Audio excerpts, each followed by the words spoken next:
Անվճար ուսուցում համալսարաններում, բարեփոխում թե հետընթաց։ Վրաստանի կրթության, գիտության և երիտասարդության նախարարությունը հայտարարել է, որ պետական համալսարաններում սովորողների համար կրթությունը կլինի անվճար, ինչպես բակալավրի, այնպես էլ մագիստրոսի մակարդակներում։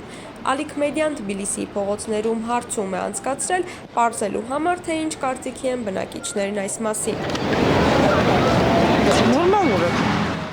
Այս գաղափարը գնահատում եմ նորմալ, ադեկվատ։ Կարծում եմ, որ այս գաղափարը ֆինանսական հնարավորություններ ունի։ Բոլորը չունեն ֆինանսական հնարավորություն բարձրարժեք համալսարաններ ընդունվելու։ Եթե երեխան ունի տաղանդ և ուզում է սովորել, այս գաղափարը հանդիսանում է մոտիվացիա, որ երեխան սովորի։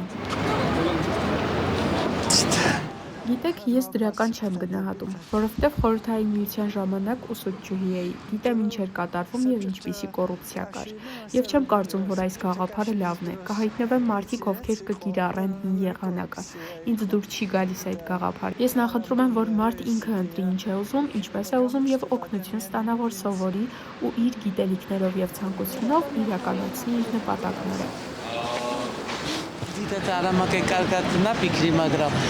Շատ չեմ մտածել այս ուղղությամբ, քանի որ իմ երեխաները արդեն մեծ են և ինձ չի վերաբերվում։ Սակայն կարծում եմ, որ բոլոր ուսանողների համար մրցույթի սկզբունքը պետք է ընդհանուր լինի։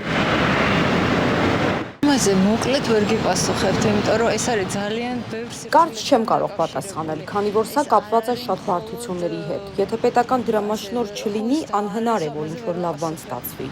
Սա ավելի շատ դեմագոգիա է։ Եթե ասենք, որ ահա այսպես կրթությունը անվճար կդառնա, դա շատ բարդություններ կառաջացնի։ Մյուս կողմից ունենք շրջանների համալսարանների խնդիրը, ուսանողների ընդհանուր հանրակացարանները։ Եթե այսպես բարձրագույն կրթությունը հանկարծակի անվճար դառնա, չգիտեմ, պետությունն այդքան հնարավորություն ունի։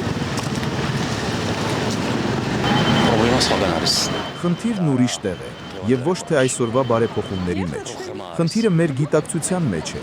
թե ինչպես ենք վերաբերվում մեզ եւ համապատասխանաբար մեր շրջապատին, ինչ նպատակներ ենք դնում, որն է մեր նպատակը բարձրագույն կրթություն ստանալուց հետո։ Այդ հարցերով ինքնին պատասխան կստանաք ձեր հարցին, թե որքանով են անհրաժեշտ այսօրվա իրադարձությունները, բարեփոխումները։ Սա արդյունքային հարց է, որը արդյունքային պատասխան կունենա։ Մենք միշտ կլինենք հեռետորական հարցի այս ներքո, կստացվի, թե չի ստացվի։ Ահա սա է իմ պատասխանը։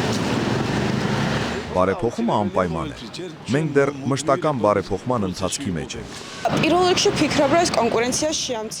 Առաջին հերթին կարծում եմ, որ սա կնվազեցնի մրցակցությունը մասնավոր եւ պետական համալսարանների միջև, որովհետեւ եթե պետական համալսարանում ուսումը անվճար դառնա, բոլորը պետական համալսարան կընդունվեն, քանի որ ֆինանսավորված կլինի, եւ այս ամենը մասնավոր համալսարանների անկում կառաջացնի։ 2016 թվականին այս ամենը տեղի ունեցավ Չիլեում, եթե չեմ սխալվում, Չիլեում առաջին անգամ եղավ այս բարեփոխումը։